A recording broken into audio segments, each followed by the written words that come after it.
Fun fact, this episode has one of the longest titles of any Star Trek episode ever. So why is it only the second longest one this season?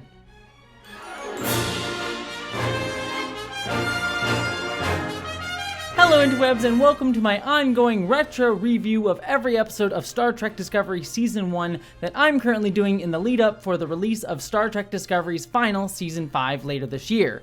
Today I'm going to be reviewing the 4th episode of Discovery, The Butcher's Knife Cares Not for the Lamb's Cry. I think I got that right. But before we get started though, a few of you in the comments have taken issue with me calling this series a retro review because technically Discovery is only 6 or 7 years old and the show's still technically on the air, to which I say, it didn't come out today, so I'm calling it retro. Deal with it. Or tell me a better name. I'm trying, okay? Anyways, on to this episode.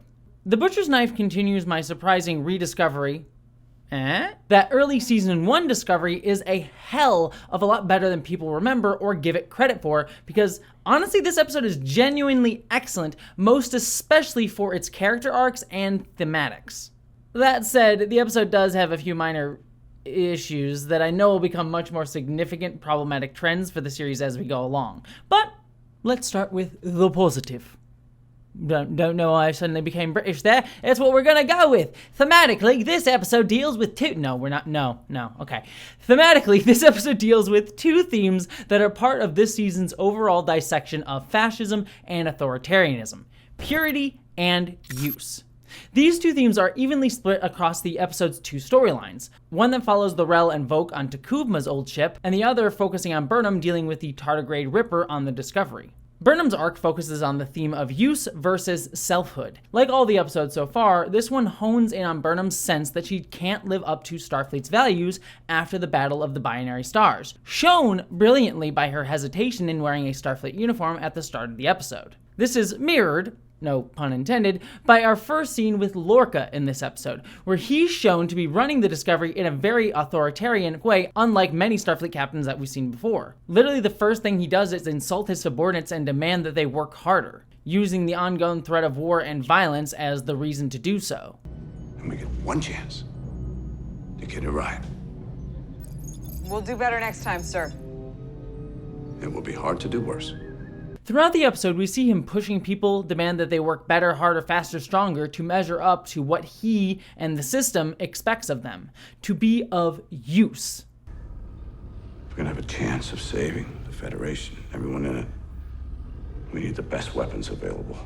And the show does a great job contrasting this with how we've seen other Starfleet officers act in previous shows. After Stamets gets injured during a test that Lorca forced him to do ahead of schedule, Lorca berates Stamets in a scene clearly meant to contrast how Kirk would push Scotty to get the engines running faster. Scotty, I can't change the laws of physics. I got to have 30 minutes. But unlike Kirk, who always did so by understanding and uplifting Scotty's unique skills as a person, Lorca belittles Stamets' opinions and tries to get him to move faster to unrealistic expectations. Time is an essential component of good The science. Discovery is no longer a science vessel. It's a warship. That is not the mission I signed on for. I'm not a soldier. Well, then get off.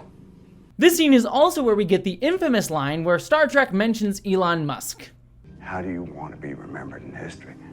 Alongside the Wright brothers, Elon Musk, Zefram Cochrane? Or as a failed fungus expert?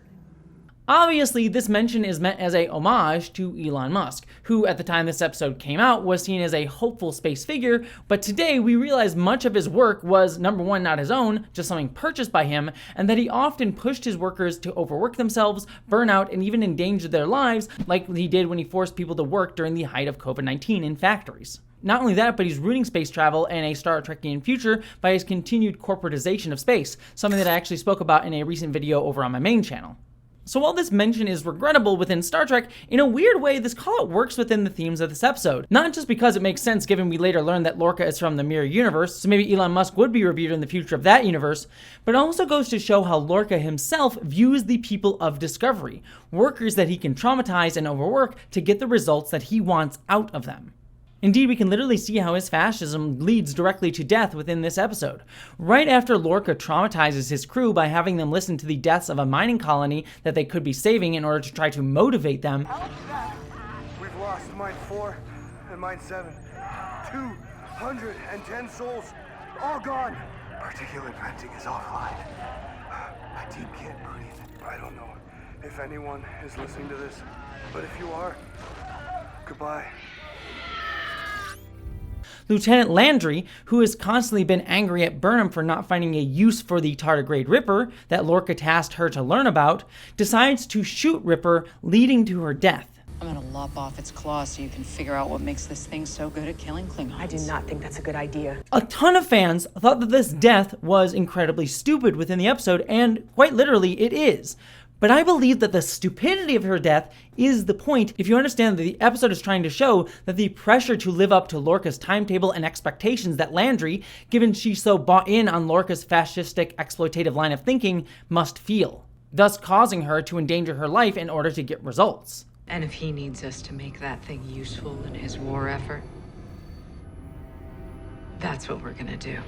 But this theme of fascistic use is wonderfully mirrored, this time pun intended, by Burnham, who wonders if Ripper the tardigrade is not a violent creature, but one whose self-defense is being misinterpreted as violence. How the abuse of Ripper is then being taken by those causing the abuse and saying, look at them being violent. An often used both personal abuser tactic as well as one often used by colonizers and fascists to say, oh look, the people that we are attacking and provoking are actually the ones doing the harm.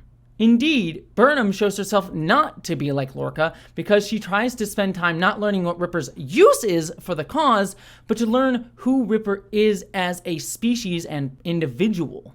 It's more likely a connection to the spore drive itself. I don't see how that's relevant to Ripper's aggression. It may not be, but it helps us understand its motives and behavior. Understanding how it feels was not our mission. Captain needs to know how it fights and kills. Lorca told me to keep you on track, that your curiosity might lead you astray. Burnham sees Ripper's true self, not how he has been traumatized into responding with violence, because she has an earnest desire to discover and learn more about others. I believe her death was an act of self-defense on its part.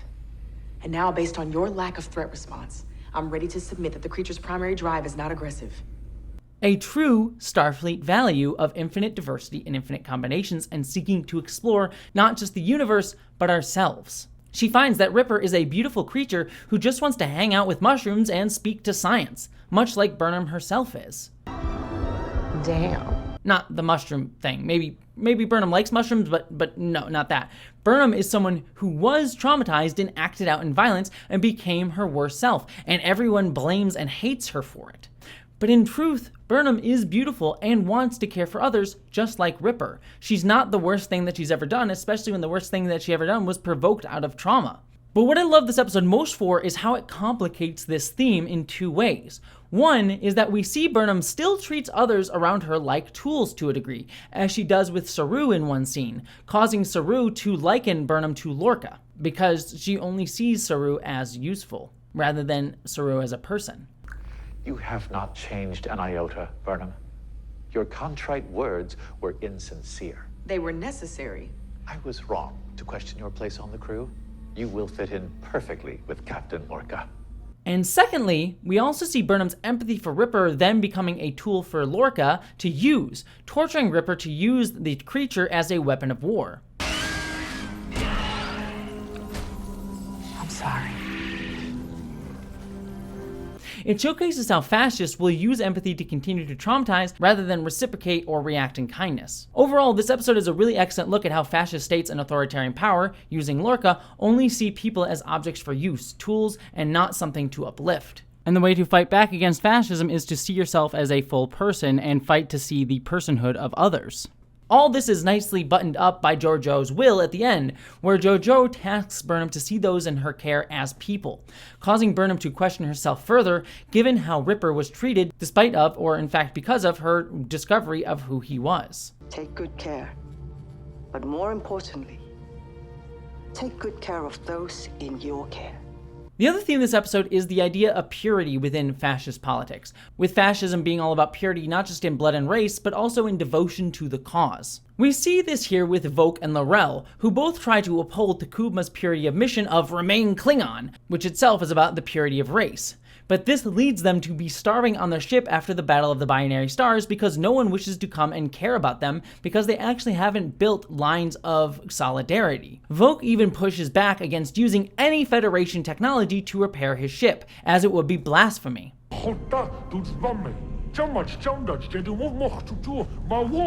But here, L'Rell pushes him to build a bridge to serve the larger whole.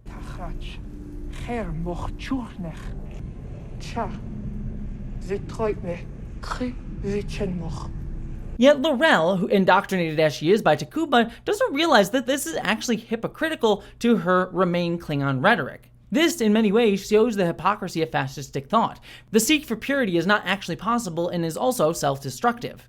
And it also subtly hints at Voq and L'Rell's arc this entire season, how they will both become hybrids and bridges between other Klingons and the Federation itself, pulling themselves out of the radicalizing rhetoric of Tacuma through contact with others, just as Georgiou in this episode hinted at. The best way to know yourself is to know others. We also see more clear allusions in this episode to the alt-right in the United States and purity of thought with Cole, who is a Klingon opportunist, hawkish politician type, willing to pretend to believe in purity rhetoric to get what he wants, but ultimately doesn't care for it at all.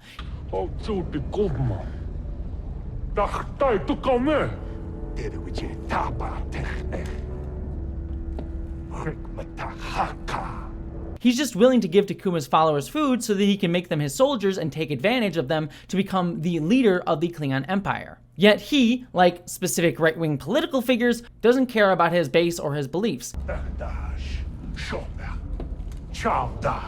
He's just willing to use and stoke extremism to build his cause, showing how fascistic leaders today know that their rhetoric is bullshit even as they try to invoke all their followers to enact their racist fascist politics upon their world for their own veneration and authoritarian power. Also, both Burnham's story of use and Voq's story of purity have mild thematic overlap. As Burnham talks about the symbiosis of Ripper and the mushrooms, Some form of symbiosis. It is talking to them. and Kor tells Voq that he's not of use anymore now that he no longer fits into Kor's plan to become an authoritarian.